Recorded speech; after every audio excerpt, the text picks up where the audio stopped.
it's unbearable for them. I don't really understand how they're coping. I mean, there is no other choice, so they just have to keep pushing. But the symptoms of complex PTSD are becoming very apparent. The disassociation, the depression, the self-loathing is getting really, really intense. Women are down. And we talk to so many women a day, and it is very time-consuming, but we do so because the mental health services are not adequate. No health services are readily available to them on the same level that somebody transferring in from the men's prison would receive. And half the time, you're just not taken seriously. I know a lot of women understand directly that if you complain, it's because you're overreacting or you're exaggerating. Imagine that, but in a carceral setting. It's so degrading that you get to a point where you don't even want to talk about it anymore. I think I had a broken ankle and I didn't report it because, it was going to be too much drama. And this is the kind of stuff, all the information, all the feelings you got from Tomiekia earlier. I hope this helps women understand that we're at a time in history where the last thing that we should be doing is tearing each other down, no matter what political party or belief system or anything. Nothing should be polarizing us at this point because we're in the fight for our lives. We're in the fight to just exist as women. So any of the infighting amongst us is contributing to our own erasure fully. It's like we're just hanging our own selves. The other stuff that we might not all agree on has got to go on the back burner until we get over this hill, because otherwise it's going to be the death of us. I think everybody has to really get on board with this and understand, like, it's either shoulder to shoulder or die. There's a lot of stuff I'm willing to overlook right now, and a lot of people that I'm willing to stand next to just as women, because it's what we got to do. We got to do it not just for us and our survival and the next generation, but for the women inside that are completely helpless and vulnerable, and they're just being erased one inch of themselves at a time. I just hear what's happening inside and I picture them just slowly disappearing. And it's completely unacceptable because all the things that we allow to happen to them is just a test run for what's going to happen to us if we let it continue. Women's prison is a ground zero for socioeconomic human experimentation. They've been testing on inmates for a long, long time. California eugenics hasn't stopped. It's just changed its name to the California Department of Corrections. It's unbelievable. I know a lot of people are unaware of the fact that the forced sterilizations and forced hysterectomies just barely stopped just a couple of years ago. So on top of these medical malpractices, the introduction of, or actually, I don't even want to call it an introduction. I think it's the elimination of women's prisons has done something mentally to the damage is almost irreparable, I think, because the level of abandonment and complete just disdain for women is heavy. It's so thick. I don't know what they could do to make up for it at this point. I'll figure that out later, but we're just going to keep pushing. I'm not sure what happened to Tomiekia, why. Oh, maybe that's her. Yes, it is. Hello. Hi, friend. You okay? Hello? Hi. I don't know what's happening there. I don't know. I was worried. I was like, oh, no. I'm glad you called back. I'm glad you're okay. So you got chased out the day room. You're outside? I went outside. He came outside. No. So I just decided to stay out here because if I go back in, he's going to come back in and mill around the day room, and I'm never going to be able to talk again. Wow. So at least outside, he knows that it's not so innocuous, that he's ringing around me. So he'll go and, talk to a different group of people or mill around away from me. But as soon as I go back into the more confined space where we have to be in close proximity just because of the structure, he'll be back. Because that's what they do. Just stay in front of the camera. Multiple times. So I already know to look for it. I already know not to be triggered by it. I already know how to conduct myself when it happens. I just have to move to a different space.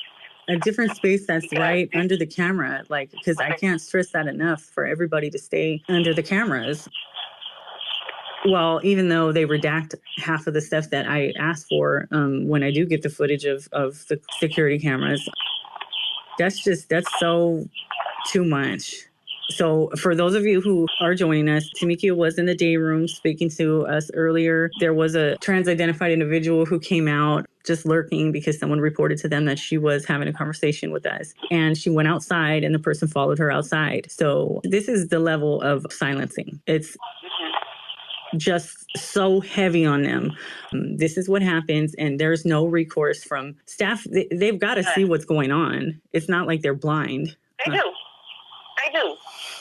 But like I said, they're afraid to approach these individuals. They're afraid to have even a conversation. They're afraid to verbally reprimand. Like, there's only a handful of staff here are really here to do their jobs, and they don't mind being vocal about something that they see that is wrong.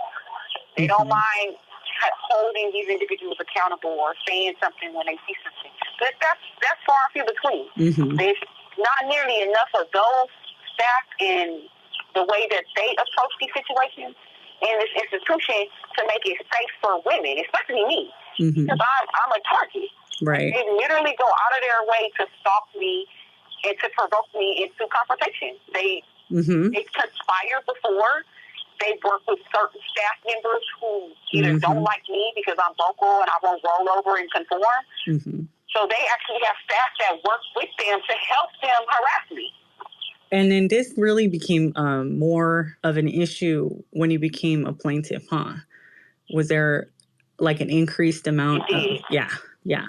So also, listeners, for those of you that don't know, Tomiekia is a plaintiff in Chandler versus CDCR, which is asking for an injunction against the law that allows anyone to gender self-ID and transfer to the prison of your preferred gender. It has been an issue. I mean, I feel you. I'm suddenly a nebulous white supremacist. I'm all kinds of stuff, we're taking these hits. I know they're nothing in comparison to what you go through on a regular basis, but everybody who speaks up against this becomes demonized. It becomes targeted, and the gaslighting is so real. I know it's crazy in there. How do you... I even have my mental health professional trying to obfuscate me into thinking that I'm transphobic.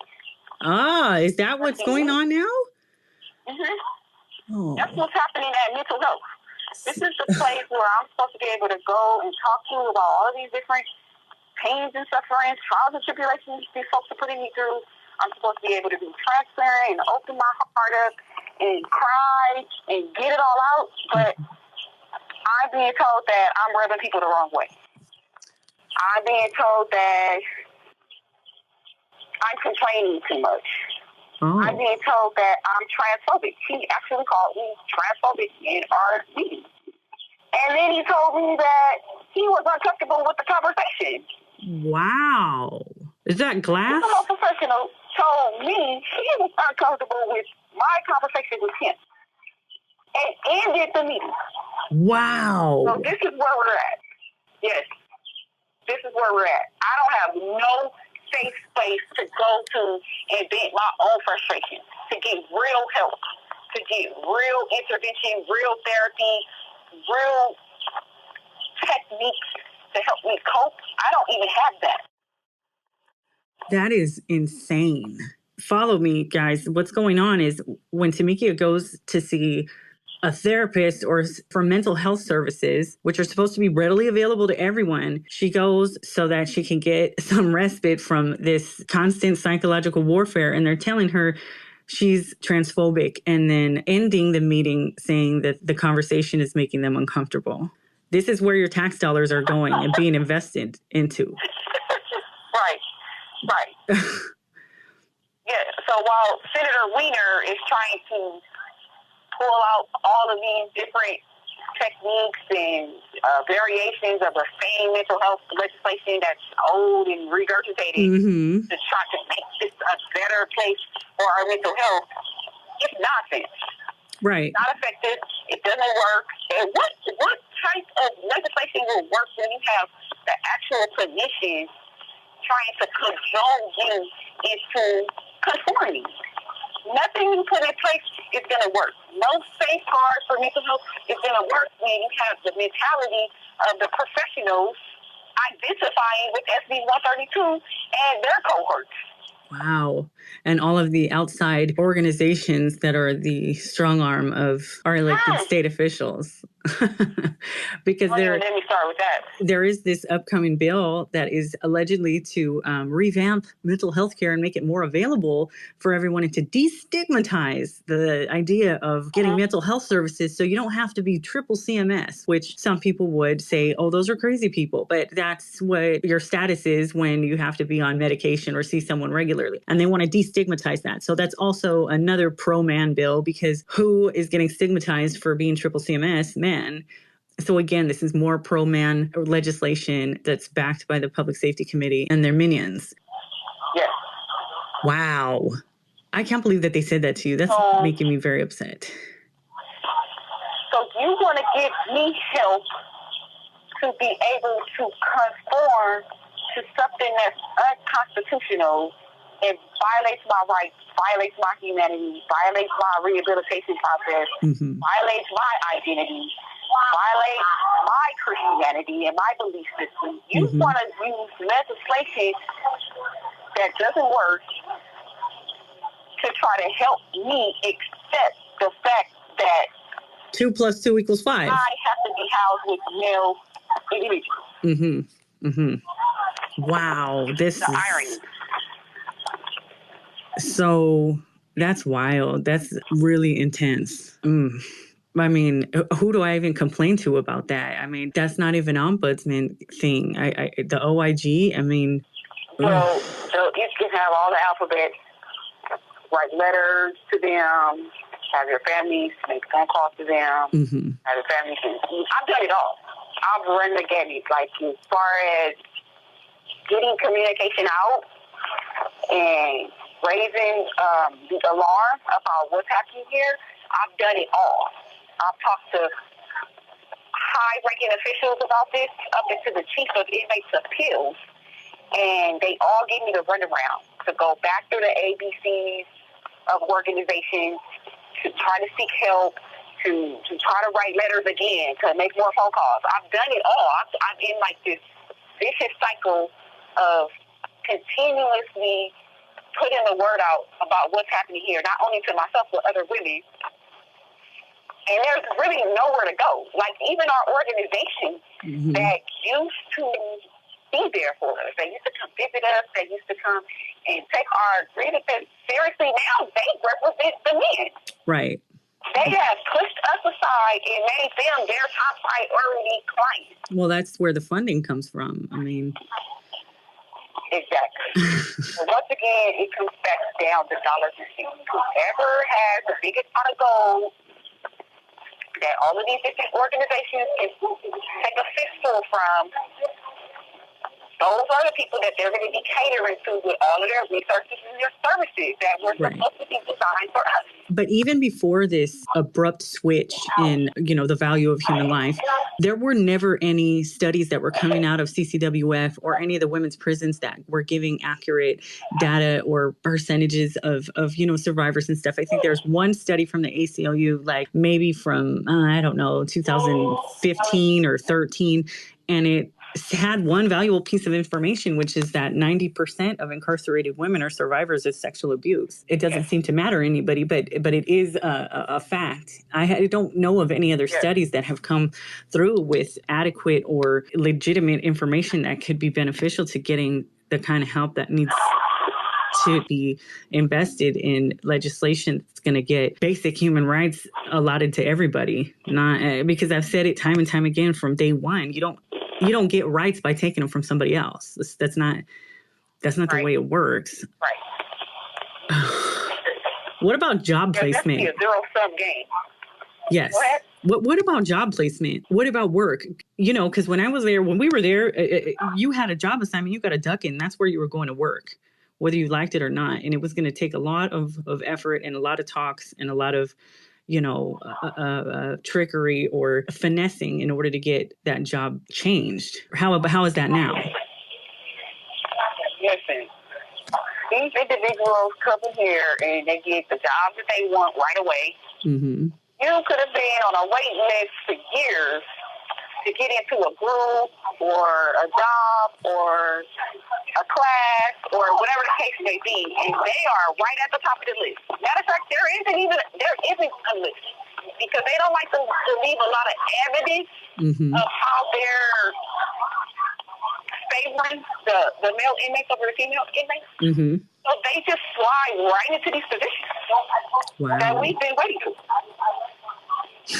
And then I really need to touch on this because when I first read SB 132 and read that there could be like unlimited amount of bed moves and that anytime a man feels uncomfortable, he can request a bed move. And if it is for any reason denied, he must receive in writing the reason why, and it must not be related to his physical genitalia, sexual orientation, or criminal history.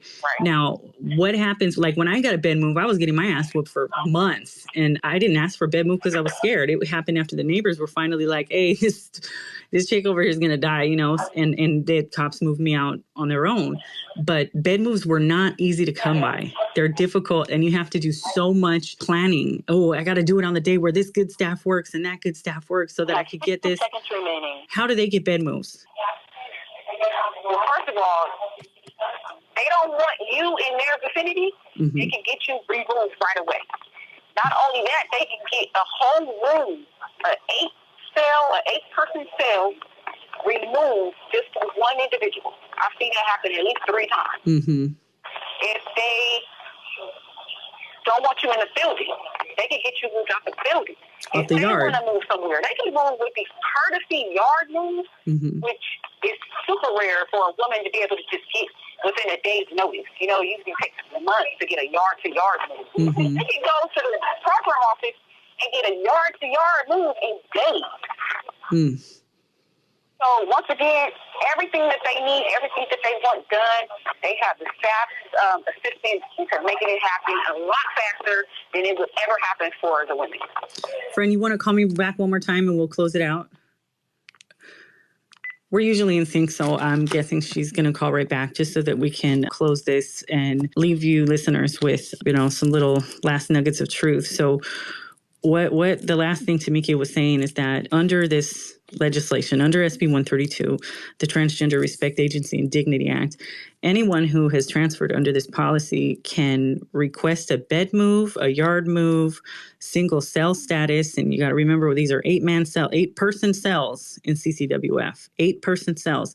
You can displace 7 other people if you want single cell status. You can get multiple moves in a day. And these are completely unheard of privileges within the Department of Corrections. So you can't even say that this legislation was written with good intentions, because there is no good intention behind creating an untouchable privilege group. It would be different if Respect Agency and Dignity were something that people had in prison, but they don't. No one's ever had that. So to give it to a group that's been completely infiltrated by predators is horrendous and unthinkable, and it doesn't make any kind of sense. You can hear her voice cracking when she's talking. This woman has, not just Tomiekia, but all of these women, they don't have an outlet. They can't even talk candidly with their therapist or the psych because they're being told they're transphobic. They're being demonized for expressing themselves to a physician. You know, the guy ended her session early because he felt uncomfortable. This is not normal. This is the most anti-woman environment I can imagine right now. And I'm telling you, ladies, y'all are not prepared for the kind of erasure that these ladies are experiencing inside. It's not going to be pretty if we let it come to the free world. So we really have to dedicate some energy and some effort into making this stop. We have to keep it pushing, and we have to keep making noise and continue to have these uncomfortable conversations with people that have no idea that this is what's happening, because it might be one of those things that has to happen one conversation at a time. I know it's awkward. You know, who wants to just walk up to people and say, hey, do you know there's men in women's prison? It feels funny, but it has to happen, because no matter how uncomfortable we are, we're not as uncomfortable as Tomiekia.